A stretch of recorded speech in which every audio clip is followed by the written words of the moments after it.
L'histoire a pour protagoniste Jiri, qui a perdu ses camarades pendant la guerre pour protéger l'humanité. Témoin de leur sacrifice sous ses yeux, Jiri a perdu le contrôle de son pouvoir. Et à ce moment, il a éveillé la capacité d'un magicien d'épée de glace. Laissant derrière lui tous les souvenirs tristes, quelques années plus tard, Jiri s'est inscrit dans une école de magie pour profiter d'eux. Sa jeunesse à ce moment, une jeune fille aux cheveux bleus a bousculé Jiri par derrière, mais Jiri l'a immédiatement rattrapée au début. Elle semblait timide et heureuse, mais quand elle a réalisé que Jiri était juste un roturier, elle a montré une attitude méprisante. Jiri était confus quand 4 nobles se sont approchés. Le chef disant que cette école était seulement pour les nobles des roturiers, comme Jiri n'avait pas les qualifications pour étudier ici. Voyant que Jiri ne s'en souciait pas, il avait l'intention de lui donner une leçon. À ce moment, une jeune fille aux cheveux roux est apparue, faisant peur aux 4 nobles. Son nom était Rose Amelia, et elle était une princesse appartenant aux 3 grandes familles nobles. Rose s'est approchée pour faire connaissance avec Jiri, et a dit que si ces types osaient causer des problèmes, elle était toujours prête à aider. Un instant plus tard, la cérémonie d'ouverture de l'école a eu lieu. Et la directrice prononçait un discours à tous les étudiants. Elle a dit que c'était une prestigieuse école et que les étudiants étaient tous les meilleurs magiciens, mais tout le monde ne devrait pas se contenter de cela, et doit toujours s'efforcer de s'entraîner. Ensuite, il y a eu le discours d'Amelia représentant tous les étudiants de l'école. Elle a promis de respecter les conseils de la directrice. Ensuite, il y a eu la présentation de Jiri à tout le monde dans la classe, parce qu'il était le premier roturier à fréquenter l'école ici. Tous les étudiants ont ouvertement méprisé Jiri. Seul un jeune homme blond et Amelia étaient encore attentivement à l'écoute du discours de Jiri, faire connaissance avec le professeur et la princesse Amelia.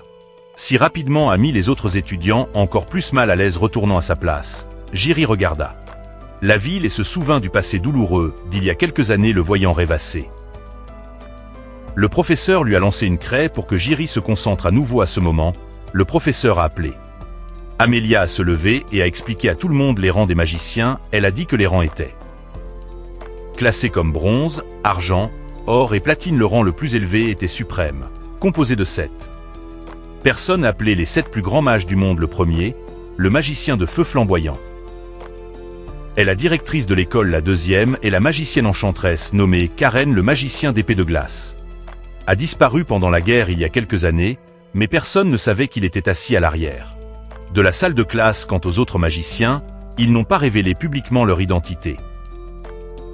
Après l'avoir écouté, le gars aux cheveux bleus de Pluto s'est levé et s'est demandé pourquoi ils avaient laissé un roturier fréquenter cette prestigieuse école, ce qui a incité le professeur à réitérer avec colère qu'il avait réussi le tour d'entretien de l'école. Toute la classe est ensuite entrée dans la session de pratique de la magie, après que le professeur ait expliqué étape par étape le mécanisme pour former la magie. Elle l'a démontré une fois en créant des roses de glace et en les dissipant devant les yeux admiratifs des étudiants, mais seule Amelia est restée calme et a demandé au professeur si la magie qu'elle venait d'effectuer avait des limitations. Le professeur a expliqué qu'elle aurait des limitations en fonction de la puissance de la personne qui l'exécutait.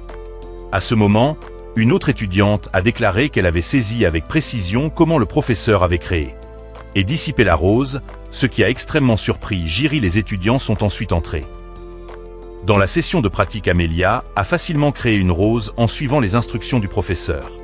Jiri, d'autre part, n'a créé qu'un petit cube de glace comme s'il venait d'être sorti du réfrigérateur. Voyant que Jiri semblait incompétent mais était toujours autorisé à étudier ici, Ambec n'a pas pu s'empêcher de se sentir rancunier. La session de pratique s'est terminée peu après, et Jiri a rencontré la jeune fille de Pluto.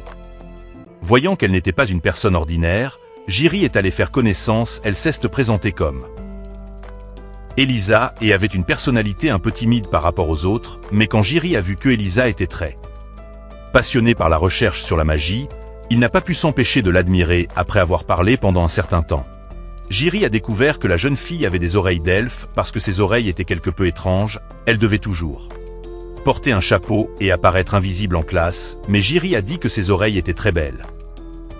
Elle n'avait donc plus besoin de les cacher à partir de maintenant. Voyant cela, Elisa était très heureuse. Elle a remercié Jiri, et les deux se sont ensuite dit au revoir pour rentrer chez eux. Quand il est arrivé dans la pièce, Jiri a rencontré son colocataire, et vit les deux semblaient très bien s'entendre et partageaient de forts muscles et physique. Le lendemain matin, Jiri s'est réveillé très tôt pour faire de l'exercice sur le campus là. Day a rencontré une aînée de l'une des 3 grandes familles aristocratiques nommée Rebecca. Day en a ensuite parlé à Evie et s'est demandé à quel point les 3 grandes familles aristocratiques étaient puissantes. Evie a expliqué que les 3 grandes familles aristocratiques sont des lignées qui ont une grande influence sur l'économie du pays. Après avoir parlé pendant un moment, Day a dit au revoir à Evie pour aller au bureau du professeur parce qu'il avait été convoqué quand il est arrivé. Une blonde a heurté Day. Au début, elle a blâmé Day parce qu'il ne l'avait pas évité, alors elle l'a heurté, mais quand Day a complimenté ses jolies tresses, elle s'est sentie extrêmement heureuse, puis elle s'est présentée comme Clarisse Claret et a dit au revoir à Day parce qu'elle était pressée. Day est ensuite allée voir le directeur.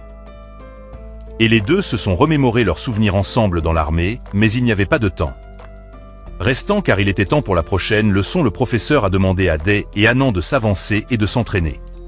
Parce que Anand en voulait à Day depuis son arrivée ici et devait saisir cette occasion pour donner une leçon à Day, mais ce poulet n'était pas un adversaire.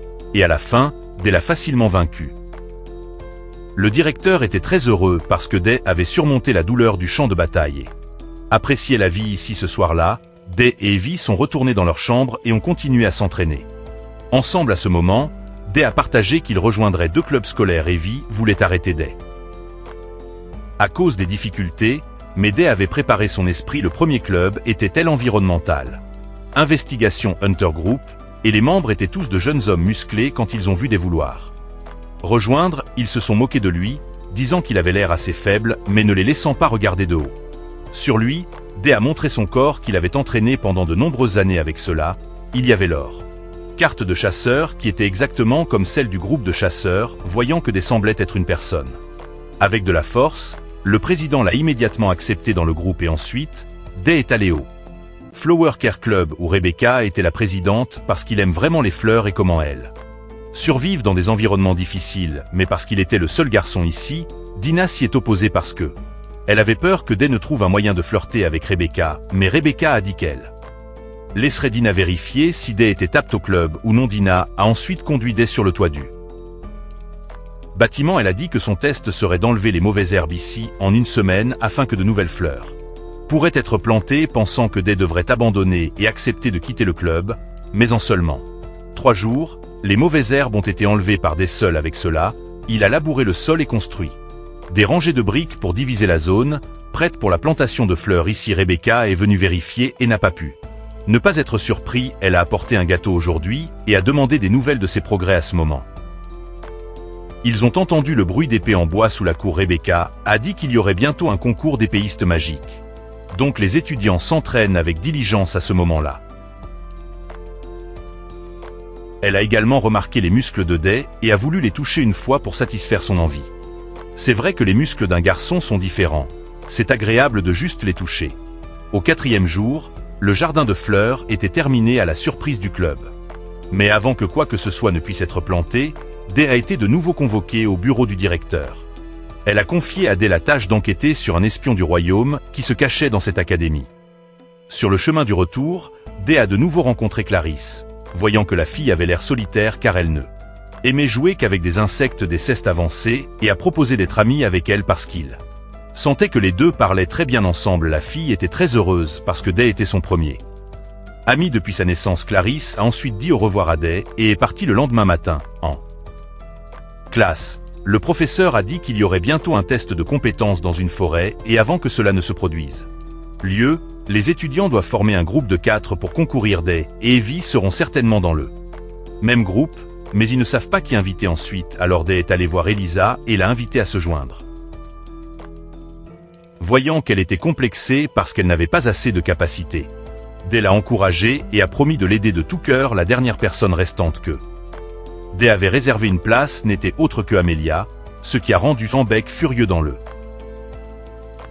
forêt, le professeur a commencé à expliquer le test. La destination finale pour les étudiants était au centre de la forêt. Pour y arriver, les étudiants devaient passer des points de contrôle, collecter des sceaux et vaincre des monstres dans la forêt. Quiconque échouerait serait rétrogradé. Tout le monde était inquiet, mais Day ne semblait pas s'en soucier car il connaissait très bien cette forêt. Un instant plus tard, le professeur annonça Le début du test, la fusée de signalisation s'est déclenchée et le groupe a immédiatement couru dans la forêt.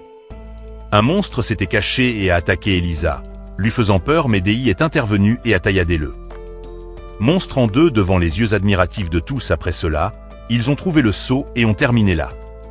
Première étape, alors que le groupe des Hanbeck était toujours en train de chercher son chemin et que Clarisse était occupée à jouer avec des insectes, le groupe de Dei était assis ensemble autour d'un feu de camp grâce à les compétences de combat suprême et les connaissances de survie de Dei. La destination du groupe était plus proche que jamais, mais Dei cachait toujours ses compétences et disait que ce n'était que des choses qu'il pratiquait lorsqu'il était dans sa ville natale, parce que son maître lui avait ordonné de ne pas révéler son identité. Avant d'aller se coucher, tout le monde a eu une longue conversation ensemble quand il a vu les deux filles heureuses et proches, et y vit exactement comme son ancien coéquipier. Dei se demandait s'il méritait de profiter de cette vie avec tout le monde, mais Dei n'a plus réfléchi et a exhorté le groupe à se coucher. Tôt pour se préparer pour demain, à peine réveillé, Dei a entendu un cri au loin. Il a dit à tout le monde d'avancer. Pendant qu'il se précipitait vers le cri en arrivant, il a vu le groupe des Hanbeck attaqué par un monstre. Voyant Dei arriver, le monstre a changé de direction d'attaque, mais a été facilement emporté par Dei. Il s'est précipité et s'est occupé du monstre avec soin devant les yeux terrifiés des Hanbeck. Bien que Dei venait de lui sauver la vie, il n'a pas pris la peine de remercier Dei parce qu'il pensait que Dei était juste une personne ordinaire. À ce moment, le groupe de Dei est également arrivé, voyant Dei capable de vaincre le monstre seul. Amelia a commencé à se méfier de son identité. Juste à ce moment-là, un étranger s'est caché à proximité. Et à tout vu, il a jeté quelque chose sur le monstre, le faisant immédiatement revivre et avoir l'air un peu plus effrayant qu'avant. Le groupe de Dei ne croyait pas leurs yeux en voyant cela.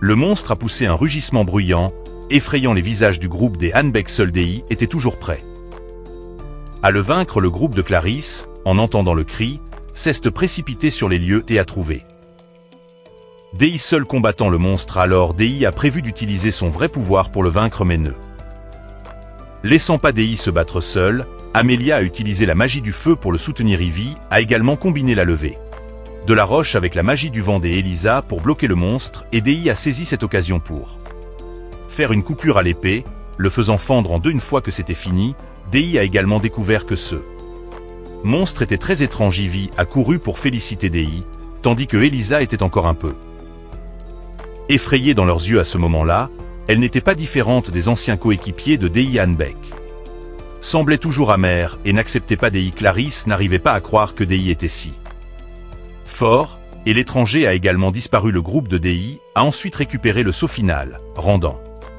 tout le monde très heureux. Le test s'est terminé et le groupe de Dei a été annoncé comme étant classé premier, mais parce qu'il y a des roturiers dans le groupe, tout le groupe n'est pas très bien accueilli. Voyant cela, tout le monde a encouragé Dei à ignorer ces personnes. Quant à Amelia, elle a montré du mépris pour les nobles incompétents qui ne savent que crier quand il meurt dans un autre endroit.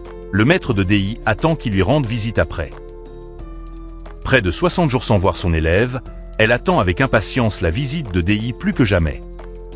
Et son anticipation a été récompensée lorsque Dei est arrivé peu de temps après. Quand elle a rencontré Dei, elle a vu que son élève était très différent d'avant. Cependant, les blessures de Dei dans la guerre du passé sont toujours là, et il faudra 5 ans pour se rétablir. Elle lui a donc interdit d'utiliser son pouvoir ultime. Même s'il est le successeur de la sorcière de l'épée de givre d'elle, et aujourd'hui, le maître a appelé Dei pour lui faire savoir qu'un groupe de personnes a eu recours à tous les moyens pour apprendre la magie d'une manière plutôt cruelle. Il viole mentalement les sorcières et fouille dans les connaissances qu'elles contiennent pour se servir. Il s'appelle Jean X et avait une fois l'intention de l'attirer pour qu'elle se joigne à eux. Bien sûr, elle a refusé et a signalé à Dei afin qu'il puisse se préparer à les affronter. Les deux sont ensuite allés se promener et ont continué à parler ensemble. Voyant que Dei souriait plus qu'avant, le maître a insisté pour avoir des détails. Dei a répondu que depuis qu'il est venu à l'école, il s'est fait des amis proches. Après avoir écouté, le maître voulait que Dei amène ses amis jouer la prochaine fois parce qu'elle voulait voir qui ils sont qui pourrait le changer. Après cela, son maître a rapporté que la compétition des épéistes magiques approche.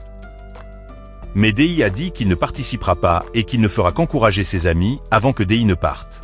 Elle a donné un carnet à Dei parce qu'elle pensait qu'un jour, ça lui serait utile.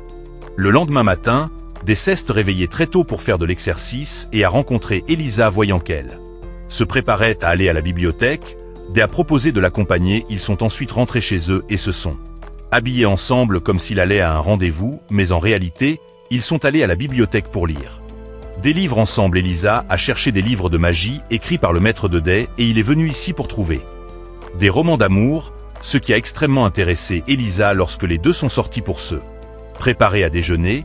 Ils ont été repérés par Clarisse, mais elle ne savait pas comment engager une conversation avec eux. Alors Dé est venue et l'a invité à se joindre à eux, un peu timide. Clarisse a aussi accepté parce que les deux filles sont introverties. Dé a donc dû les présenter pour qu'elles fassent connaissance. Les trois ont ensuite mangé et bu joyeusement ensemble et après cela, ils se sont dit au revoir pour rentrer ensemble. Mais par coïncidence, Dé a rencontré à nouveau Amélia, qui venait de descendre de la calèche.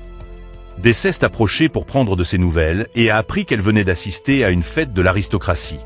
Cela la mettait mal à l'aise parce qu'il ne parlait que du prochain concours d'épéiste magique.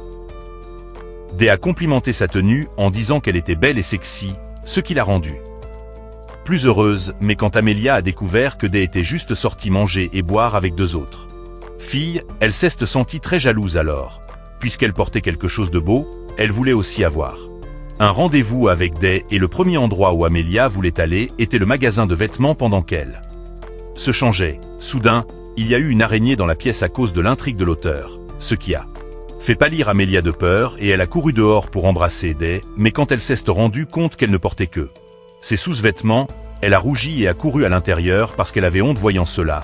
Dé s'est excusée d'avoir accidentellement touché ce qu'il y a de plus doux sur elle. Le rendez-vous s'est terminé après cela et Dé est retournée à l'académie parce que le professeur avait appelé. Elle s'est renseignée sur la vie scolaire de Dé et s'est excusée de l'avoir laissé être méprisé par ses nobles, mais Dé a répondu qu'il ne s'en souciait pas du tout. Il a également remercié le professeur parce que grâce à elle, il avait les meilleurs amis pour lui. Quant à Albec, il est utilisé par un étranger dans le but de se venger de Dé.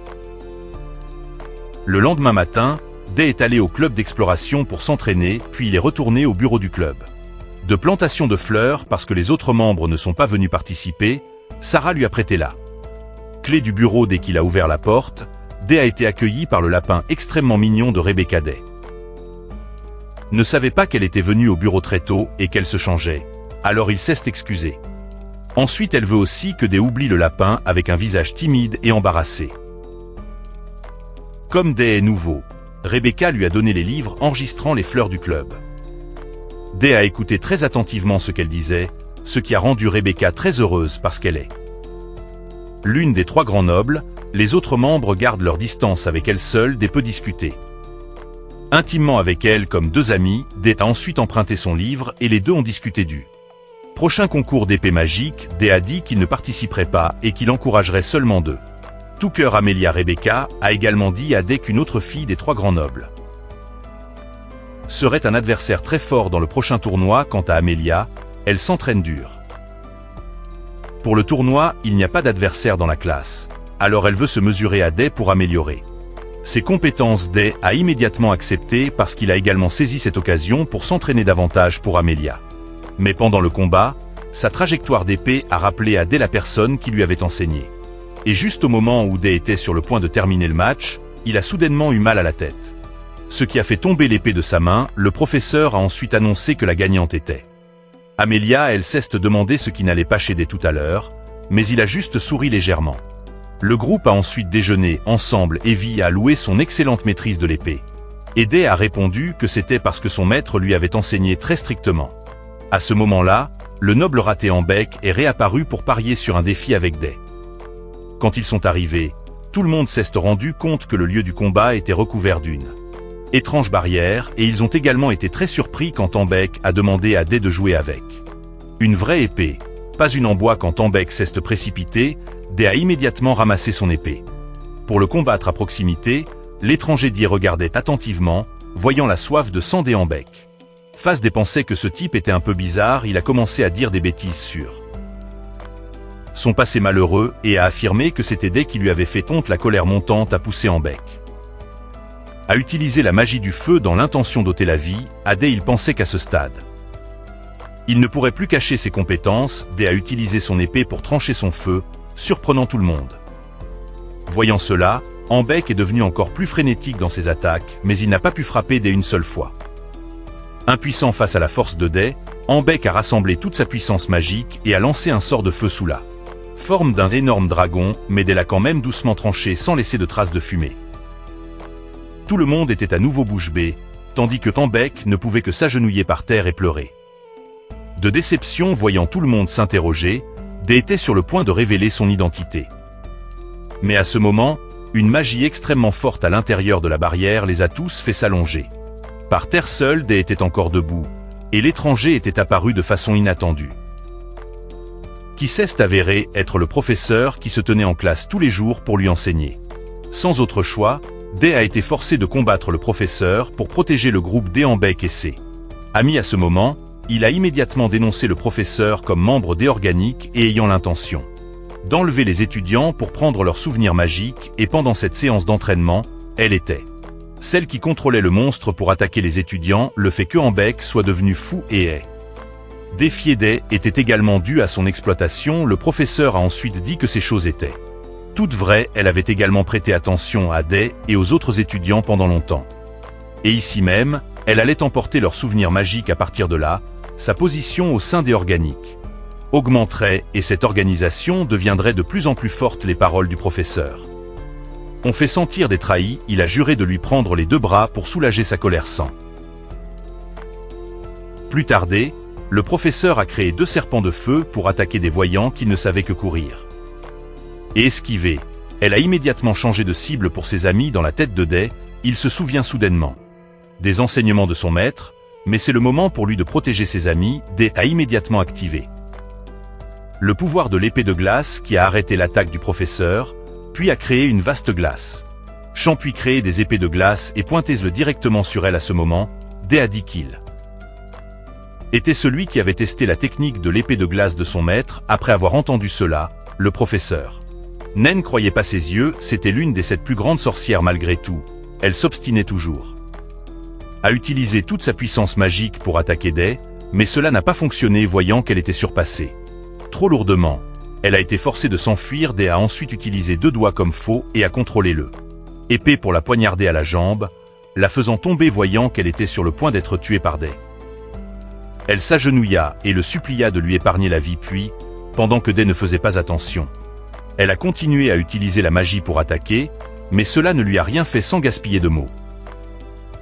Dai avait l'intention de la capturer vivante pour l'interroger, mais à ce moment, le professeur a déchaîné son atout. Elle a sorti un flacon de son collier et l'a injecté directement dans son cerveau. Il l'a transformé en un monstre terrifiant. La barrière a été immédiatement détruite et le monstre a continué à attaquer Dai avec du feu, mais ils ont tous disparu dans le néant. À ce stade, elle a exigé que Dai révèle toute sa puissance. Alors, Dai a décidé de jouer au professeur et de lui réenseigner les bases de la magie. La magie de glace ralentira tous les autres sorts. Par conséquent, Dai serait capable de contrôler toute cette magie et la réduire à son état d'origine. Juste à ce moment-là, l'ancienne blessure a causé Dai a saigné. Voyant cela, elle a utilisé son pouvoir sombre pour l'attaquer, mais Dai a quand même pu dévier ses attaques. Tout le monde à l'extérieur s'est senti inquiet quand ils ont vu son corps se figer progressivement. Après une série d'attaques, le professeur a vu que Dai commençait à halter. Elle s'est immédiatement précipitée et a brisé l'épée de glace que Dai tenait. Pensant qu'elle avait gagné, Dai a utilisé de façon inattendue toute sa puissance pour déclencher le mouvement ultime, le chaos du blizzard de glace dans le vortex. Elle a crié de douleur et s'est transformée en une colonne de glace sous les yeux stupéfaits de tous. Quant à Dai, il était épuisé à ce stade. Il a retiré son pouvoir et a souri avec satisfaction d'avoir sauvé ses amis. En attendant que Dai se réveille, le film a commencé à revenir sur son passé. Dai était le seul garçon qui a survécu à une guerre et son maître l'a sauvé. Mais ensuite, l'armée ne voulait pas garder Dai parce que il venait d'un autre pays de plus. Le directeur a également annoncé que l'endroit où Dai a vécu, dans un village affecté par la tortue originelle l'élevée, était donc très dangereux. À ce moment, elle a reçu des nouvelles de l'enchanteresse Karen, disant que Dai s'était réveillé. Voir Dai heureux jouer avec Karen a quelque peu rassuré la maîtresse, mais ce qui l'inquiétait à ce moment, c'était que personne n'avait adopté Dai. Comme tout le monde était un soldat, cela ne pouvait pas être autorisé. a affecté l'armée le lendemain, Karen avait l'intention d'adopter Day, mais tout le monde s'y est opposé. Le directeur a suggéré que Day aille à l'orphelinat, et à ce moment-là, Day se tenait dehors et a tout entendu. Il s'est approché de sa maîtresse et a dit qu'il voulait être avec elle. La maîtresse était très heureuse d'entendre cela et lui a tapoté la tête. Ensuite, elle a proposé à ses supérieurs qu'elle, Karen et le directeur s'occuperaient de Day. Ensemble, elle deviendrait la maîtresse de Day et lui transmettrait tout son pouvoir. 6 ans plus tard, Day avait grandi et obtenu le pouvoir de l'épée de glace. Il avait rejoint l'armée pour vaincre de nombreux ennemis sur le champ de bataille d'Extremory, mais au combat, n'importe qui pouvait se sacrifier. Et ce jour-là, ils ont perdu 2 magiciens bleus et verts parce qu'ils avaient utilisé trop de pouvoir. Ce qui a entraîné la perte de contrôle de leur magie, parce que la guerre deviendrait de plus en plus féroce. Et Day était encore trop jeune. Ses supérieurs voulaient qu'il se retire, mais Day les considérait déjà comme une famille. Alors il voulait rester et se battre avec tout le monde, et c'était la plus grande erreur de Day quand l'un de ses camarades, l'oncle Arvar, s'est sacrifié pour que Day puisse vivre de retour dans le présent. Day s'était réveillé avec sa maîtresse et le directeur à ses côtés, même s'il avait désobéi à sa maîtresse et utilisé son pouvoir. Elle était toujours très fière de Day. Mademoiselle O a également chuchoté à l'oreille de Day que sa maîtresse était très inquiète pour lui et espérait qu'il se rétablirait rapidement afin qu'il puisse se sentir soulagé. Le directeur a rapporté que ses amis étaient tous en sécurité et a félicité Day pour avoir fait un excellent travail. Lorsque sa maîtresse est partie, elle lui a dit la vérité que, depuis le début, elle n'était pas d'accord pour laisser Day s'inscrire parce que cet endroit était plein de nobles. Elle ne voulait pas laisser quelqu'un qui avait tant souffert sur le champ de bataille, comme lui être maintenant opprimé par les nobles. Mais maître Li Diang lui-même est venu à l'académie et l'a supplié d'aider Day, afin qu'il puisse vivre heureux ici avec ses amis, et oublier les douloureux souvenirs du champ de bataille d'avant. Elle a donc rappelé à Day de vivre heureux, parce que c'était ce que Li Diang voulait. Après que le directeur soit sorti, ses amis sont également venus lui rendre visite. À ce moment-là, Day a dit à tout le monde la vérité qu'il était l'une des 7 sorcières pendant la campagne d'Extremory il y a quelques années. Day avait perdu le contrôle de son pouvoir magique quand Day s'est réveillé, tout était désolé. Et seule la maîtresse blessée le tenait encore fermement sur le champ de bataille. Il a perdu un camarade.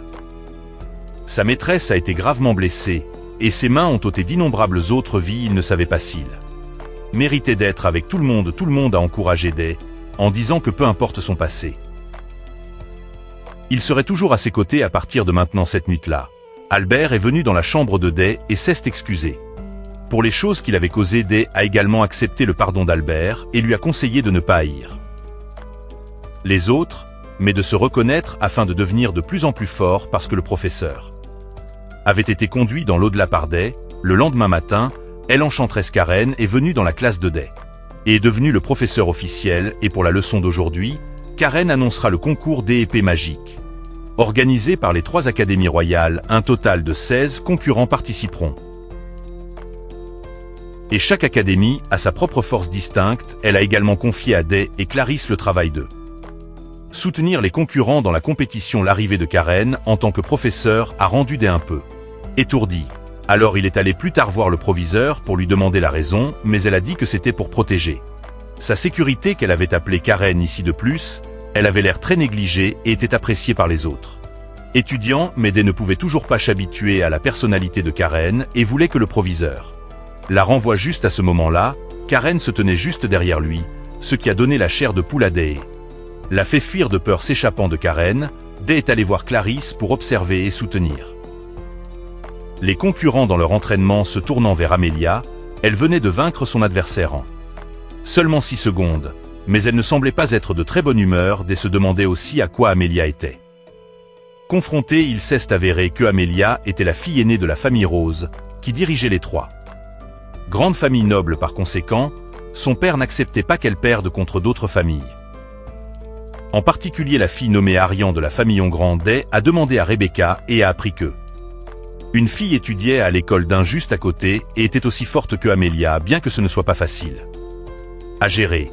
Tout le monde espère que Amelia réussira bien. Actuellement, elle détient toujours le record de vaincre ses adversaires en quelques secondes seulement. Un bec participera également parce que il est classé 2e juste après Amelia, voyant qu'elle est toujours très sous pression à cause des attentes de son père. Day doit trouver un moyen d'aider, et c'est après ce midi-là, Day a rencontré Amelia, sachant qu'elle était très inquiète pour le match à venir avec Ariane, alors Day a dit que dans le mois à venir, jusqu'à la compétition, il l'entraînerait dans un cours spécial, les exercices viendront d'eux. Le cahier d'entraînement de recrues que le maître a récupéré pour Day, sachant que c'était ce qui rendait Day plus forte, Amelia est devenue plus déterminée que jamais cette nuit-là. Amelia s'est soudainement souvenue de ses souvenirs d'enfance avec Ariane, les deux venaient de familles nobles et avaient le même âge. Donc ils étaient très proches les deux, s'étaient promis d'être toujours les meilleurs amis, jusqu'à ce que les deux personnes ont grandi et Amelia a dû supporter les attentes de sa famille. La défaite contre Ariane a déçu Amelia.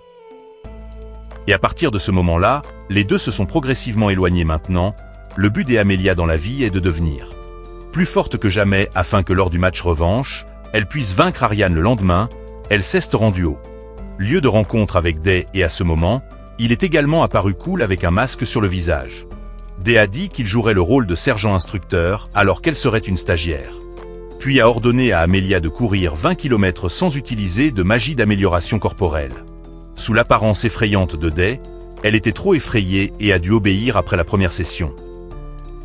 Amelia était haletante, puis s'est effondrée en classe comme une personne sans âme dans les jours qui suivirent. L'entraînement de plus en plus intense lui a donné l'impression d'être en enfer sur Terre. Être réveillé personnellement par Day le matin a laissé Amelia sans voix par ce qu'il a fait. Un vacarme dans le dortoir des filles tôt le matin, Day a été réprimandée par Rebecca et Dina, mais Amelia a profité de cette occasion pour s'enfuir car elle n'en pouvait plus. En cherchant Amelia, Day a rencontré Ambec assise seule et déprimée. Voyant que Ambec était toujours inquiet pour la compétition, Day l'a encouragé. Le rendant plus confiant arrivé à la bibliothèque, il n'a vu que Elisa et Clarisse et Amelia étaient introuvables, alors Day a utilisé sa capacité spéciale pour la localiser à ce moment. Elle se cachait seule dans un coin et Day s'est approchée furtivement par derrière. Toute personne qui a l'intention de sécher l'entraînement doit être sévèrement punie. Après cela, Day a attrapé la main d'Amelia et l'a traînée jusqu'au terrain d'entraînement d'un autre côté. Il est allé au club de chasseurs. Club et leur a demandé de créer une équipe de cheerleading pour Amelia. Il a également emprunté quelque chose d'obscur au président du club. Le lendemain matin, Evie a été surprise de voir une fille sortir de sa chambre, s'était déguisée et est également allée sur le terrain pour rappeler à Amelia de s'entraîner dur. Lorsqu'il a croisé Rebecca, il semblait qu'elle l'avait reconnue, mais Day n'a pas prêté attention et s'est dirigé directement à Elle Academy Dion. Il s'est avéré que Elle Academy Dion était entièrement féminine. Alors hier il a dû emprunter un uniforme d'étudiante au président. Il s'est caché dans une boîte en carton, attendant que le professeur Kyo s'approche pour enquêter sur Ariane, mais la personne qu'il a rencontrée était sa jeune sœur nommée Tiana. Tiana pleurait parce qu'elle avait perdu sa sœur, alors Day a promis de l'emmener la retrouver. Le fait qu'il se travestisse encore plus magnifiquement que les vraies filles a rendu les autres étudiants s'exclament d'admiration. Personne n'aurait pu imaginer qu'à l'intérieur se trouvait le corps d'un gars. Après avoir marché pendant un moment, les deux ont finalement trouvé Ariane. Gi est ensuite venue faire connaissance avec elle. Et après que les deux aient parlé pendant un moment, elle a découvert qu'il n'était pas un étudiant ici. À ce moment, Day reprit immédiatement sa voix masculine, ce qui surprit grandement Ariane. Il admit qu'il utilisait la magie pour transformer son corps et sa voix en ceux d'une fille. Ariane apprit également que Day est très fort, alors elle l'invita immédiatement à un duel d'escrime. C'était exactement ce que Day voulait, alors il accepta le défi. Au début, il semblait être assez bien assorti, mais elle utilisa de façon inattendue de la magie sur son épée, ce qui cassa l'épée de Day en deux. Après avoir appris le résultat du match, Tiana dit au revoir aux deux pour rentrer chez elle en premier. Day révéla ensuite à Ariane qu'il entraînait activement Emilia afin de la vaincre lors du prochain match. En voyant cela, Ariane attend avec impatience le match revanche avec son ancienne amie. Au moment où Day retourna à l'école, il était tard dans l'après-midi, et une fille courut très vite devant lui. Elle trébucha de façon inattendue, mais heureusement Day la rattrapa. Être dans les bras de quelqu'un d'aussi beau que Day la fit rougir. Puis elle se leva, remercia Day, et se présenta comme Maria, la sœur cadette de Rebecca. Initialement, elle n'avait pas l'intention d'étudier ici, mais quand elle apprit que Day étudiait dans cette école, elle fera de son mieux pour réussir l'examen l'année prochaine pour étudier avec lui. À ce moment-là, Emilia s'entraînait dur quand Day arriva. Quand ils apprirent que Day avait eu l'envie de se déguiser en fille aujourd'hui, ils furent tous les trois sans voix. Le lendemain matin, Day emmena ses amis rendre visite à son maître, et la personne la plus heureuse. À ce moment-là était Emilia, car elle avait échappé à l'entraînement infernal de Day. Quand ils arrivèrent, Day commença à présenter ses amis. Voyant que Evie a l'air assez costaud, le maître commenta qu'il a un grand potentiel. Elisa, avec ses seins ronds et son visage innocent, la rendit également intéressée. Clarisse semblait timide, alors elle parla un peu en bégayant. Quant à Emilia, son maître la connaît depuis avant, donc elle a quelque chose qu'elle veut lui dire en privé. Day alla ensuite voir la femme de chambre, et elle lui révéla qu'une organisation d'assassinat impérial interférera avec la compétition d'épée magique, alors elle lui rappela d'être prudent. Du côté d'Emilia, le maître lui dit que récemment, les lettres que Day a renvoyées montraient clairement son inquiétude pour Emilia. Voir Day montrer une attention particulière à quelqu'un pour la première fois rendit le maître très heureux. Elle dit à Emilia que si elle a quelque chose qu'elle cache dans son cœur, elle devrait tout dire à Day, parce qu'elle est sûre que Day aidera Emilia de toutes ses forces. Ainsi, depuis la fin de la visite, Emilia s'entraîne plus diligemment et sérieusement que jamais. Même Day devait admettre que la fille devenait clairement plus forte. Un mois plus tard, la compétition d'épée magique entre les 3 académies royales a officiellement ouvert. Après le discours, le directeur annonça le début de la compétition. À ce moment, Arian rencontra également Emilia en privé, et les deux convinrent de décider du vainqueur lors du match final.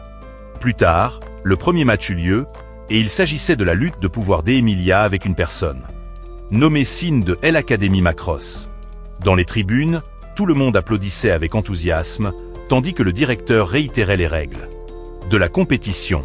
Si quelqu'un fait tomber son adversaire de l'arène ou coupe la rose sur l'adversaire poitrine, cette personne gagnera. Après le cri de départ, l'adversaire s'est immédiatement précipité vers Emilia avec son épée. Mais elle n'avait qu'à esquiver légèrement derrière lui et à lancer un sort de feu qui brûlait la rose sur la poitrine de son adversaire. Le premier match s'est terminé de manière extrêmement banale, et la gagnante était Emilia, tandis que Gaha, ce moment, avait trouvé Ambek pour lui donner plus d'encouragement. Parce que le prochain match semblait un peu difficile pour lui car l'adversaire d'Ambek était Arian. Au début, la danse d'Ambek faisait aussi très peur, et les deux camps semblaient très égaux. Mais à la fin, la personne la plus forte était Arian, et Ambek a été renversé par elle. À ce moment, Arian a conseillé à Ambek d'admettre sa défaite, car s'il continuait à se battre, ce serait très dangereux pour lui. Mais parce qu'il avait entendu les paroles de Giri la dernière fois, il n'abandonnera pas. Ambek a continué à se précipiter et a attrapé de manière inattendue l'épée dans la main d'Arian. Mais elle a utilisé sa force pour briser l'épée d'Ambek. Puis elle a ajouté un coup de poing qui a fait tomber Ambek de l'arène. Bien qu'il ait échoué, Ambek était toujours satisfait parce qu'il n'avait pas abandonné. Pendant ce temps, à l'extérieur, celui que l'on surnomme la mort s'était faufilé dans la compétition. J'ai senti que quelque chose n'allait pas, alors il est allé vérifier les environs. À ce moment, quelqu'un a essayé de l'attaquer par derrière, mais a été immédiatement traité. Giri a été surpris que celui qui est agi soit le président du club des chasseurs. Lorsque Giri est retourné au bureau du directeur, son maître et Karen l'attendaient là-bas. En écoutant son maître, Giri a appris que la servante qui servait toujours son maître était la première espionne du royaume, et le président du club des chasseurs, Alex Allais, était son jeune frère. À ce moment, le directeur a informé Giri et que telle escouade de la mort s'était infiltrée dans le lieu de la compétition et que leur cible était les étudiants nobles. La mission de Girizet et d'Alex était d'accroître la vigilance et de protéger la sécurité des étudiants et de la compétition. Son maître lui a également permis d'utiliser son pouvoir si nécessaire. Parce que cette compétition était extrêmement importante pour Emilia, Giri utiliserait tout son pouvoir pour les arrêter. Le lendemain était le jour de la compétition pour les élèves de division supérieure, et la gagnante du premier match était Rebecca. Elle était également la championne de la précédente compétition d'épée magique, et cette fois, elle essaierait de défendre son titre de championne. À ce moment, Giri a reçu des nouvelles selon lesquelles Emilia s'était enfermée dans sa chambre, seule depuis hier, ce qui inquiétait tout le monde. Sur l'arène, le gagnant du match suivant était Lucas de l'école McCrow. Il venait d'établir un record en remportant le match en 2 secondes et a regardé Guiri avec une expression de défi. Le deuxième jour de la compétition s'est terminé et Ariane s'entraînait avec diligence pour ses matchs avec Emilia. Parce que c'était le match final du top 5 de la génération entre 2 amis proches, elle ferait de son mieux. Après s'être entraînée avec Evie, Guiri s'est rendu au dortoir des femmes. Voyant Elisa et Clarisse très inquiètes, il est allé dans la chambre d'Emilia. À l'extérieur, Guiri a parlé à l'intérieur pour que Emilia entende qu'il ne savait pas ce qui la préoccupait au point de lui faire éviter tout le monde. Mais il essaierait d'atteindre le cœur d'Emilia pour résoudre ses soucis. Après avoir écouté, Emilia est immédiatement sortie ouvrir la porte pour inviter Guiri à pièce. À ce moment-là, elle a confié qu'elle était soumise à une forte pression car elle était l'aînée des filles des 3 grandes familles. Mais elle n'était pas aussi forte que Guiri pour répondre aux attentes que son père avait pour elle. Elle pensait qu'elle ne pouvait pas gagner contre Ariane, et cela la rendait si malheureuse qu'elle ne voulait plus vivre. Comprenant les pensées d'Emilia, Guiri est venu lui conseiller que gagner ou perdre n'avait pas d'importance, car ce n'était pas le but de son existence. Seuls les sentiments de joie et de tristesse avec des amis proches étaient le but de notre motivation à continuer à vivre. Peu importe le résultat du match, Guiri a promis d'être toujours à ses côtés et de continuer à marcher avec elle. En entendant cela, Emilia a pleuré fort et a serré Guiri dans ses bras, et après un moment, elle s'est endormie d'épuisement. À ce moment-là, Guiri voulait partir, mais Emilia lui a attrapé la main et l'a retenue jusqu'à ce qu'elle s'endorme. Se souvenant des moments d'entraînement avec Emilia, Guiri était convaincue qu'elle serait la gagnante du prochain match. Le lendemain matin, la finale des novices entre Emilia et Ariane a eu lieu. Guiri est venu et a dit à tout le monde que Emilia allait bien parce qu'il était avec elle depuis la nuit dernière. En entendant cela, tout le monde a été choqué et s'est demandé ce que les deux avaient fait toute la nuit qui avait fait changer Emilia comme ça. Clarisse se précipitait vers l'arène lorsqu'un membre de l'escouade de la mort la suivait. Guiri alla voir Emilia pour la préparer au combat, et avant de monter sur scène, elle voulait que Guiri la serre dans ses bras pour lui donner plus de force. Félix sentait que quelque chose n'allait pas à ce moment-là, alors il voulait trouver Guiri. Il informa Guiri que Clarisse et 8 autres étudiants nobles avaient disparu, mais les deux sont restés calmes et se sont séparés pour les rechercher. Du côté du comité d'organisation, Karen est retournée à la cabine des commentateurs pour annoncer le début de la finale des recrues. Dans l'arène, les 2 filles attendaient avec impatience ce match revanche pour affirmer leur force. Le match venait de commencer, Ariane a jeté son épée au centre et a utilisé son pouvoir pour la lancer sur Emilia, puis a soudainement encerclé son adversaire par derrière et a lancé une attaque qui a fait voler Emilia. Voyant cela, tout le monde réalisa que c'était le mouvement qu'elle avait utilisé pour vaincre en bec. Dans l'arène, Ariane a continué à attaquer, rendant difficile la défense d'Emilia. Il semblait que Emilia avait perdu, mais elle a pu repousser Ariane grâce à la force qu'elle et Guiri avaient travaillé ensemble. À ce moment-là, c'est Ariane qui était désavantagée car elle devait constamment bloquer les mouvements d'Emilia. Après avoir cherché pendant un moment, Guiri a trouvé Clarisse et les autres étudiants inconscients dans le sous-sol. Quand il a réveillé Clarisse, il s'est rendu compte qu'il y avait de nombreuses interférences magiques et que l'escouade de la mort les avait encerclés. Voyant cela, Dé a immédiatement mis Clarisse sur son épaule et a couru une distance pour activer le pouvoir de l'épée de glace. Puis il a invoqué des épées de glace et a riposté contre ses gars pendant que Clarisse était toujours en train de crier de peur. L'un d'eux utilisa soudainement la magie pour bloquer la vision de Dé, mais il utilisa immédiatement son pouvoir pour le neutraliser. Voyant que Daï était trop fort, ils ont dû envisager de se retirer, mais il a créé une vaste zone de glace, ce qui a instantanément gelé ces types. Au-dessus de l'arène, les 2 filles semblaient toujours très désireuses de concourir. À ce moment, Ariane a libéré sa magie de la foudre, ce qui a poussé Somset à couvrir son corps. Sachant que c'était le coup de grâce que Ariane lui réservait, Emilia a attaqué en premier. Mais la vitesse d'Ariane a augmenté trop rapidement, empêchant Emilia de réagir à temps. Et par conséquent, elle a été touchée par un puissant coup de poing d'Ariane, mais heureusement, elle n'a pas été éjectée de l'arène. À ce moment, Emilia pensa qu'elle ne pouvait plus gagner, mais le pouvoir de l'amitié De l'amour dans son cœur s'éleva. Avec le cri de Dai, c'était comme si elle avait réveillé un nouveau pouvoir. Devant les yeux surpris de Dai, elle a dit qu'à partir de maintenant, Arian ne pourrait plus la toucher. À nouveau. Des papillons entourent Emilia, et elle appelle cela l'effet papillon. Arian continue d'attaquer à une vitesse extrême, mais ne peut plus toucher Emilia. Arian a dit que c'est une magie spéciale qui n'est pratiquement plus utilisée. Elle fait croire à l'adversaire qu'il a attaqué avec précision, mais en réalité, il est frappé par l'effet papillon. Donc, depuis lors jusqu'à présent, Arian n'a pas pu toucher Emilia une seule fois. Après avoir attaqué pendant un certain temps mais sans aucun moyen de frapper, Arian a finalement épuisé ses forces. Emilia, d'autre part, semblait avoir utilisé beaucoup de puissance, ce qui a fait couler du sang. En continu de son nez. En haut dans les tribunes, les deux pères s'inquiètent beaucoup pour leur fille.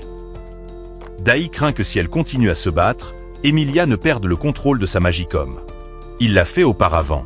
Les deux filles ont ensuite utilisé toute leur puissance magique pour leurs sorts finaux. Aucune n'était disposée à céder, les deux ont donc dû passer aux arts martiaux pour déterminer le gagnant. Devant les acclamations de Vodeno dans les tribunes, toutes les deux, bien que très fatiguées, se sont quand même précipitées. L'une sur l'autre avec des visages joyeux et leurs mouvements décisifs. Le match s'est ensuite terminé lorsqu'Arian était allongée sur les genoux d'Emilia. Elle a loué le fait que Emilia est maintenant beaucoup plus forte qu'avant, mais Emilia a dit que grâce à Dai et ses amis, elle a pu être comme elle l'est aujourd'hui. La personne qui a rendu Emilia plus forte n'est autre que Arian. Parce qu'elle est toujours la meilleure, Emilia se rappelle toujours de faire plus d'efforts. À ce moment, Arian a admis qu'elle avait toujours voulu être un modèle à suivre pour Emilia. Afin que les deux familles puissent être fières de leurs enfants. À cause de cela, les deux ont été séparés pendant très longtemps.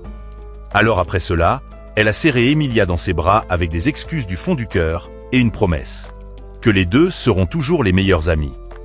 Le match final s'est également terminé, et la championne des nouveaux venus est Emilia. Le père d'Arian semblait satisfait des résultats du match, mais le père d'Emilia ne semblait pas trop heureux, car il veut toujours que sa fille soit encore plus forte. Dai à ce moment-là est allé rendre visite à Emilia après le match. Après ses efforts d'entraînement inlassables, Dai a vu qu'elle contenait beaucoup de puissance qu'il ne connaissait même pas. Mais la chose qu'elle chérit le plus n'est pas la force, mais la promesse de Dai d'être toujours à ses côtés. Dai a alors voulu lui serrer la main pour féliciter Emilia de sa victoire après tous ses efforts. Mais l'une de ses mains est devenue une main de portier. Elle doit donc utiliser l'autre main pour serrer. À ce moment-là, elle pense que peu importe la pression qu'elle endure, elle va garder la tête haute pour la surmonter, car elle veut continuer à vivre avec ses amis dans ce monde. Le lendemain, tout le monde continue d'encourager Rebecca de 3e année et son adversaire est le jeune homme de la veille nommé Lucas. À ce moment-là, Dai réalise aussi que Maria est également présente. C'est la sœur cadette de Rebecca et elle se tient dans un coin éloigné des tribunes. Sur le terrain, le début du match entre les deux concurrents est annoncé. Mais avant que Rebecca ne puisse bouger, Lucas lance à l'improviste un coup appelé crépuscule illusoire. Il jette un sort sous ses pieds, ce qui fait que Rebecca perd toute visibilité. Puis il dégaine son épée et perce légèrement la rose sur sa poitrine en un instant. Après cela, il rengaine lentement son épée sous les yeux surpris du public. Lucas est alors annoncé comme le champion alors que Rebecca ne comprend toujours pas ce qui se passe. À ce moment-là, Lucas s'approche et salue Jiri. Et il reconnaît aussi que Jiri est le magicien à l'épée de glace grâce à l'épée qu'il a utilisée. Et le but de Lucas était de défier le magicien à l'épée de glace pour prouver que telle épée absolue est la plus forte. Puis il est parti avec la promesse de revoir Jiri l'année prochaine à cet endroit. Quant au directeur, son maître et Karen, ils allaient voir les condamnés à mort que Jiri avait capturés. Après avoir utilisé ces types pour divertir tout le monde, Karen a commencé à utiliser sa capacité de magicienne enchanteresse pour leur faire révéler des informations. Mais un par un, ils ont été tués par une magie étrange pour dissimuler les indices afin que personne n'obtienne rien. Dehors, le concours de l'épée magique commençait avec la cérémonie de clôture. Les personnes les plus heureuses étaient Emilia et Arian car ils s'étaient réconciliés. La personne la plus triste était probablement Rebecca quand elle a vu son père revenir avant l'échec de sa fille. L'échec. Après l'événement du concours de l'épée magique, La prochaine chose était la célébration de l'anniversaire de l'école. Avant cela, J a discuté avec Emilia, et elle a suggéré que toute la classe ouvre un stand de café de femmes de chambre. Parce qu'elle aime vraiment les tenues de femmes de chambre et veut essayer d'en porter une pour servir son maître. Une fois. Mais quand J l'a dit à la classe, toutes les filles de la classe se sont immédiatement opposées. Parce qu'elles étaient des nobles et maintenant elles devaient servir les autres. Mais quand elles ont vu la tenue que Madame Karen portait comme modèle, toute la classe a accepté sans aucune hésitation. Une fois l'affaire du café de femmes de chambre réglée, Jiri a soudainement reçu des nouvelles de Sarah selon lesquelles Rebecca était sur le point de se fiancer à un jeune homme. Il s'est avéré que son père avait auparavant conclu une mauvaise affaire avec ce type. Et ce qui a été offert pour mener à bien l'accord était Rebecca, sa fille. Ce type est membre des Organiques, et maintenant il mange les souvenirs des mages. Selon eux, Rebecca est un réceptacle pour une puissance terrifiante. S'ils obtiennent Rebecca, ils peuvent nourrir un plan pour se venger de l'Empire. Et c'est aussi la raison pour laquelle ils veulent l'obtenir à tout prix. Le lendemain matin, Jiri a retrouvé Rebecca dans le jardin de fleurs de l'école. Hier encore, il a entendu dire qu'elle était sur le point de se marier, alors il est venu la féliciter. Elle. Bien que Rebecca souriait toujours comme d'habitude, Jiri réalisa qu'elle ne voulait pas du tout cela. Plus tard, Jiri est retourné au bureau de l'école et a rencontré Amelia et Elisa en train de discuter de la femme de chambre. Tenue. Bien que ce soit un peu révélateur, Amelia pensait que Elisa serait très belle quand elle le mettrait. Alors, elle voulait que Elisa porte bientôt la tenue de soubrette pour que tout le monde puisse en profiter. Jiri était d'accord avec cela, et il a ensuite exprimé son désir de voir Elisa dans une tenue de soubrette. Ce qui l'a rendue timide et l'a obligée à accepter. En voyant Jiri adresser de douces paroles à Elisa, Amelia a dû lui donner une tape sur les fesses. Parce qu'elle se sentait très jalouse. De retour en classe, il a vu que les garçons avaient tout préparé. Parce qu'ils voulaient voir les jolies filles en tenue de soubrette, ils ont tous travaillé avec beaucoup d'enthousiasme. Et quand ils ont entendu que Jiri venait de persuader Elisa, tout le monde était encore plus heureux. À ce moment-là, Jiri avait assimilé une vérité des hommes d'Éambec: les hommes qui n'aiment pas les soubrettes n'existent pas dans ce monde. Et tout en faisant son rapport au conseil étudiant, il a immédiatement annoncé cette vérité. Soudain, Jiri s'est rendu compte que de nombreux membres du conseil étudiant étaient absents de l'activité d'aujourd'hui. À ce moment-là, Rebecca a dit la vérité. Son fiancé, Evan, avait en fait une précédente fiançailles avec Sewer Runnerer, un membre du conseil étudiant. C'est comme si Rebecca venait d'arracher son fiancé, ce qui a amené les autres à boycotter Rebecca. Quand Jiri a appris l'incide, il a décidé de mettre de côté les activités du club pour l'aider. Elle. Parce que depuis qu'il est arrivé ici, Rebecca a beaucoup aidé Jiri. Alors maintenant il doit sincèrement rendre cette sincérité. Mais avant que Jiri n'agisse, Dina lui a dit que les fiançailles de Rebecca étaient certainement une conspiration orchestrée par Evan. Mais elle ne voulait pas le dire parce qu'elle avait peur que Dina ne soit impliquée. Et maintenant, seul Jiri peut sauver Rebecca. Après avoir entendu cela, Jiri a dit à Dina de se rassurer car il allait certainement résoudre cette affaire. Et ce soir-là, il est allé voir son maître pour lui demander qui était cet Evan. Elle a ensuite dit à Jiri et qu'il était un noble de haut rang et qu'il avait la confiance des trois grandes familles nobles. Mais quand elle a vu les choses inhabituelles dans ses fiançailles, elle a immédiatement envoyé Med Katla pour aider Jiri et à enquêter. À ce moment-là, le maître a demandé à Jiri et la raison de l'ouverture du café de soubrette. Alors, il a répété la vérité d'Iambek. Tous les hommes aiment les soubrettes et Jiri est aussi. Surtout la tenue que porte Katla. Quand il a juste entendu le mot soubrette, il n'a pensé qu'à Katla dans sa tête. Après avoir écouté, le maître n'a pas pu s'empêcher d'être jaloux. Mais elle voulait aussi savoir à quoi elle ressemblerait si elle portait une tenue de soubrette. Jiri n'a pas pu s'empêcher de rire après avoir entendu cela. Mais quand le maître s'est mis en colère, il a dû s'agenouiller et s'excuser immédiatement. Quant à Rebecca, elle se souvenait du moment où elle avait rencontré Jiri et sur le champ de bataille avec un de ses yeux saignant de l'or. Elle ne comprend pas pourquoi elle fait toujours ce rêve ces derniers temps, et Maria a remarqué quelque chose d'inhabituel chez sa sœur aînée. Voyant Maria inquiète pour les fiançailles à venir, elle a dit qu'elle allait bien car ce n'était qu'un mariage entre nobles. Mais quand elle est retournée dans sa chambre, Rebecca s'est assise et a pleuré seule. Quant à Maria, elle ne pouvait pas laisser sa sœur aînée, qui avait pris soin d'elle, souffrir ainsi. Elle est allée dans la chambre de Rebecca pour demander ce qui se passait, mais elle n'a rien dit parce que elle ne voulait pas que sa jeune sœur soit impliquée dans cette affaire. Après l'avoir écoutée, Maria s'est sentie très triste. Mais elle n'abandonnerait pas. Le lendemain, l'anniversaire de l'école a eu lieu dans la classe de Jiri et avec des tenues de soubrette sexy. Voir Amelia si belle a fait que Jiri n'arrêtait pas de la complimenter. Elisa est également très belle, l'empêchant de quitter des yeux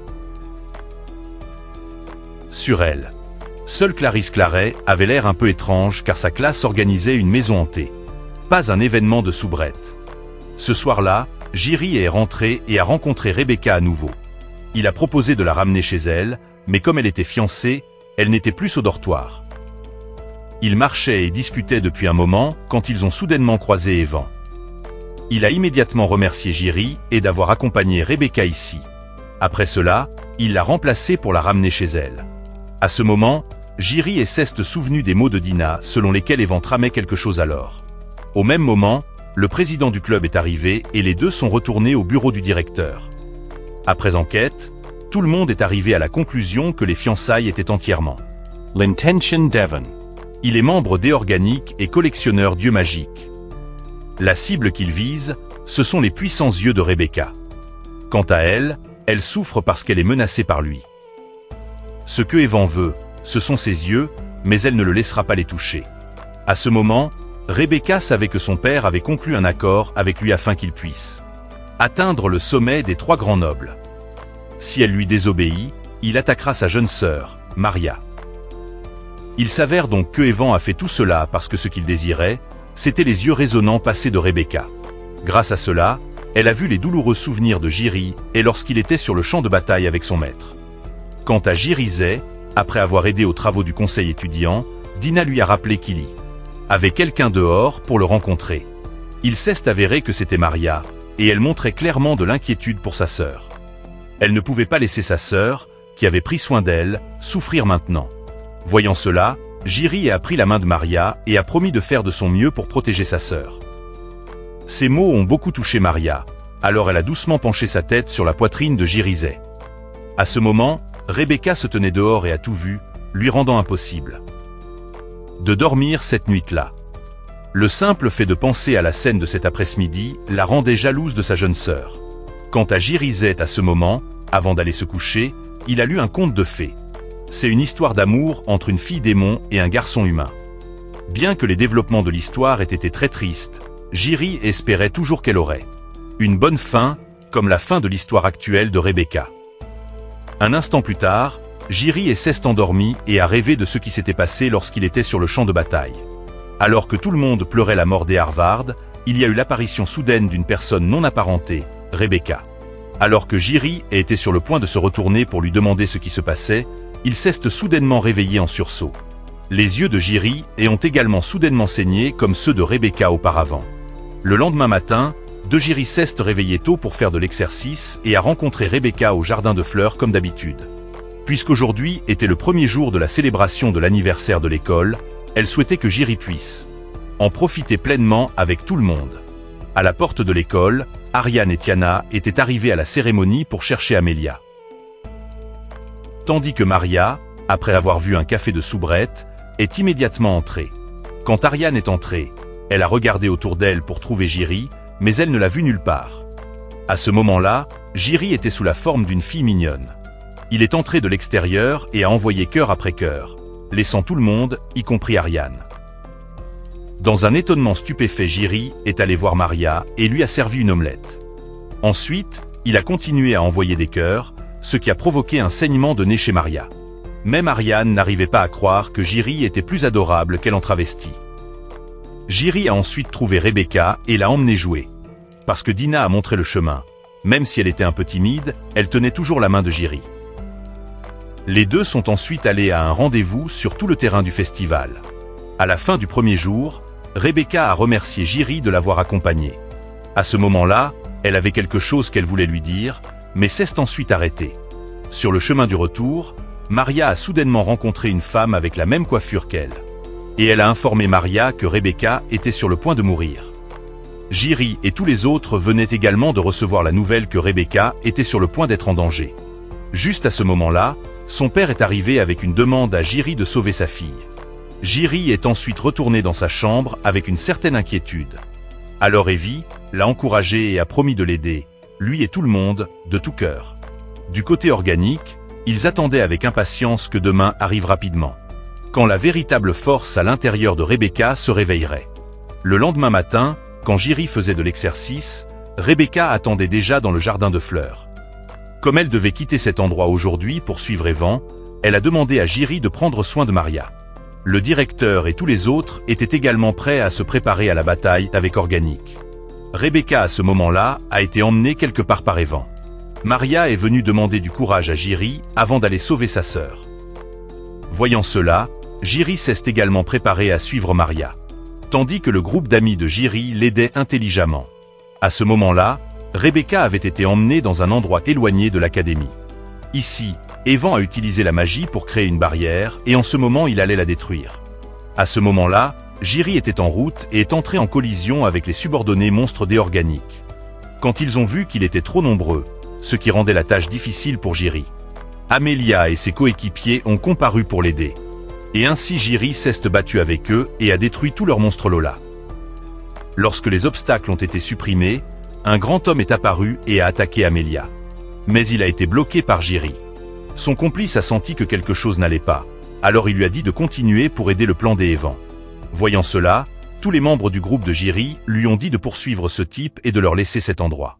Jiry à ce moment-là, a rappelé les paroles du père de Rebecca, que depuis sa naissance, elle possédait le pouvoir de la sainte et des yeux magiques. Elle avait donc été ciblée par beaucoup de méchants. Maria a également été affectée par ce pouvoir, ce qui a rendu son corps et ses cheveux blancs. Par conséquent, il ne pouvait plus laisser souffrir ses deux filles, alors il est venu demander de l'aide à Jiry. Maria à ce moment-là était arrivée chez Rebecca avant qu'il ne puisse tuer sa sœur. Juste à ce moment, un étranger est apparu à cet endroit. Quand il a enlevé son masque, juste à ce moment-là, Day est arrivé et a salué le glouton d'organisme. Il s'appelle Para, et il est spécialisé dans l'engloutissement des souvenirs des sorcières. Il lui ferait perdre le contrôle de son pouvoir magique. Ensuite, Day procéderait à sceller le pouvoir sacré. Parce que les deux résonnaient l'un avec l'autre, seul Day pouvait sauver Rebecca. Et sauver Rebecca était aussi l'accord entre son père et Liz. Juste à ce moment-là, Para a brisé le bouclier. Alors Liz a demandé à Day de l'arrêter. Il a immédiatement activé le pouvoir de l'épée de glace et a commencé à combattre Para. Quant à Liz, elle est entrée dans la porte spatiale pour s'occuper de Van. Quand il a vu Liz, la haine à l'intérieur de lui s'est ravivée. Il a immédiatement activé le pouvoir du triangle divin, tout comme ce prophète. Ensuite, Liz a activé le pouvoir autodestructeur de la sorcière fantôme, faisant dissiper immédiatement le pouvoir de Van par la suite. Il pensait que la sorcière fantôme était la plus forte, c'est pourquoi il a échoué. Ensuite, Liz a dit que la sorcière la plus forte est la sorcière à l'épée de glace. Si quelqu'un peut gouverner ce monde, ce ne peut être que Day. Quant aux amis de Day, soudainement ressuscités, tout comme dans la forêt. Mais leurs attaques ont été bloquées parce que le directeur et les sorcières étaient arrivés. Ils ont dit que les étudiants avaient très bien fait et qu'ils s'occuperaient personnellement du reste. Cela faisait longtemps que les sorcières ne s'étaient pas battues ensemble comme ça. Témoigner que les sorcières submergent facilement les monstres a fait s'exclamer les étudiants d'admiration. Et pour mettre fin au cauchemar pour eux, le maître de Day a déclenché son attaque ultime. Apocalypse de l'épée de glace. Elle a créé une épée de glace géante et a balayé tout autour. Il a poussé Day contre le mur pour profiter lentement de ses souvenirs magiques. Mais Day a immédiatement changé la magie à l'intérieur de son corps pour créer des épées de glace rouge. Il l'a utilisée pour attaquer Para et échapper à son contrôle. Puis il a concentré tout son pouvoir sur Para, le faisant geler. À ce moment, Day était à le sauver, mais elle n'avait toujours pas admis son erreur. Alors Maria l'a giflé pour que Rebecca puisse comprendre les pensées de sa sœur. Mais Rebecca n'a pas cédé non plus, alors qu'elle épinglait sa sœur et a dit que elle a aussi dû endurer beaucoup de souffrances, mais personne ne comprenait. Malgré cela, elle s'inquiétait très heureux. Alors que Amelia se sentait très jalouse de Rebecca quand elle a su ce que Day avait fait pour elle. De plus, quand elle a entendu Rebecca dire que Day et elle allaient passer la nuit ensemble, Amelia est devenue encore plus agacée. Mais la nuit que Rebecca a mentionnée consistait simplement à regarder des feux d'artifice avec Day. Et quand Rebecca lui a immédiatement lancé un défi. Amelia a immédiatement accepté et a dit qu'elle ne perdrait certainement pas contre Rebecca dans cette guerre amoureuse. Mais les 2 filles ont oublié qu'elle avait encore 2 adversaires plus redoutables. Et les 4 filles aidées sont ensuite allées regarder à de très bons amis qui sont prêts à ignorer le passé pour l'accepter. Alors qu'il était sur le point de partir, il a de nouveau rencontré Ariane. Et elle a invité Day à participer à une bataille magique à grande échelle.